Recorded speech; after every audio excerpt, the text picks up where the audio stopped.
Hello and welcome to the tutorial on how to start a Hangout. First you need to log into your Google account.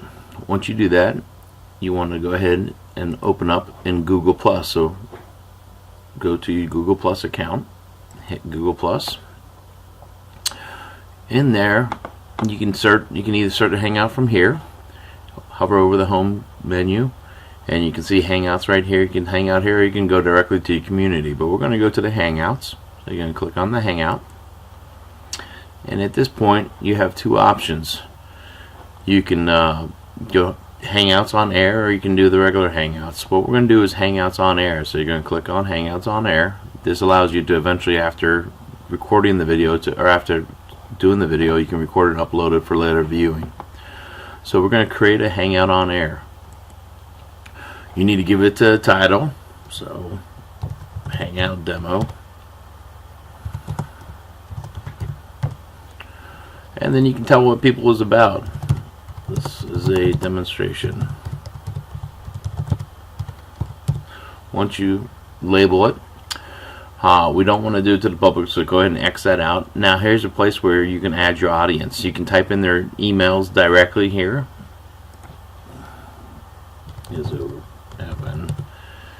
I can type in directly there, or I can add it from, if I have circles, I can family, friends, following. You can name your circles. You can add from your circles, or you can even add it from your community. For instance, I have the Amatic BCR community. I can add a community, and then every member of that community will get an invite to do the Hangout. So if you join a community, you can invite an entire community, or if you want to have circles, you can do circles, or you can do individual people. So I'm going to go ahead and just do one person at a time for right now. And I'm going to hit share. So now this takes you to the Hangout page. Now this is a point where you can get started. As soon as you hit start here, that's going to send out an invite to everybody that you have a demonstration or a Hangout going on. So I'm going to hit start, and now an invitation has been sent out to all the people that I've sent to. So make sure you're all nice and pretty. And now what happens is you can project your picture, and what happens, the invitation has gone out. Some items over here before anybody joins. You can see over here this top button. If you hover over on the left side, some icons will show up.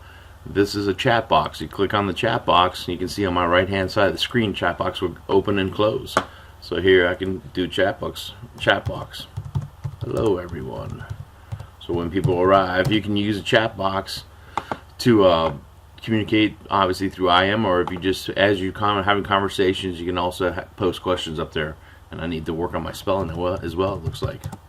Everyone, there we go. There we go. Now you have all these other options. Right down here is the next one is a screen share. The screen share option, what that comes down to is allows me to share whatever is on my screen. So when I click on that, because I have multiple screens going on, I can choose one that I want to share. So if I have a screen there, I share it, and what would happen then is it'll project what's on my other screen. I currently have two screens, so I can easily screen, or I can screen share my desktop. So to get out of there, just hit screen share again, and it'll come back to you. If you want to mute your mic, for instance, you get some background noise and you only want to be heard when appropriate, you can just click on that, and now you can see this icon down here. My mic is mute. So nobody, if I have a dog barking in the background, that would be a great thing. The other thing is you can click on this. You can also click on this option, which is turn off the camera. So what happens is I can still hear and see, but people won't. I'm not going to share my screen. It ends up going to just my icon. So if you're going down there, if you have a slow connection, that's always a good option to do. Or if you don't want to share your beautiful face, you can do that. To unshare, just click on it again. Then in terms of, you can invite more people. Say there's other people you want to invite that haven't been included, you forgot to invite. This is a place where you click on that and you can invite them. Now for Google Hangouts, you can have up to 15. Originally you only had 10, but you can have up to 15 participating live. And what happens is, if you have multiple people up here, whoever is talking will get the screen share. Their screen will pop up on the main menu. If you want to just zoom on in one person, then you click on the icon. Whatever is in white, that means that's locked on. If you, as the host, since you started, you're the host, you can kind of control who's sharing the screen. If you just want it to be whoever's talking, then you unclick it and make sure there's no white box going on. But if you want to zoom on one person or one student or one colleague, you just click on their icon and then they're permanently being shared until you unclick it. As the host, you have that control.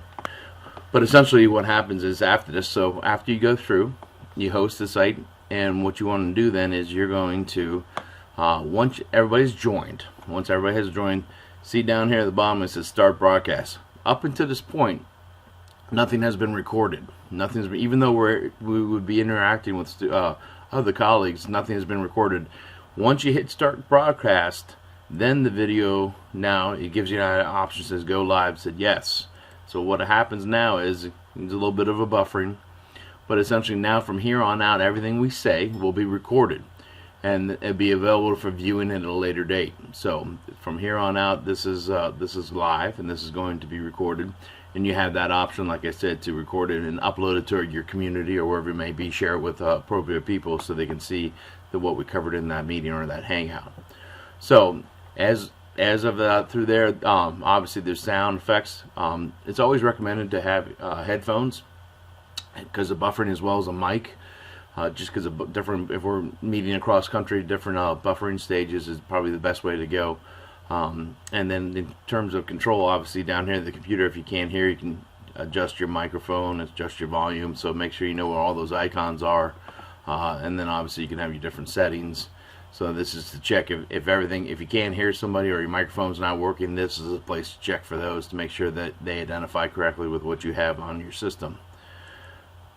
So once you complete the hangout, you can stop broadcast. So for instance, if we discussed everything we need to discuss live, now you hit stop broadcast, and what's going to do now is it's going to be eventually recorded, and then to finish the hangout, you're going to actually hang up. So leave the call. This is the video to demonstrate how to start a hangout. The next video we're going to see is how to receive and open up a hangout to join a hangout. So this is on the front end, this is on the hosting end. Next we're going to show you how to join a hangout on the other end. So I'm going to hang up and we're going to get started and look forward to the next video. Thank you and see you guys soon. So now after I've done that, I'm going to leave the hangout. It's over and it has been completed.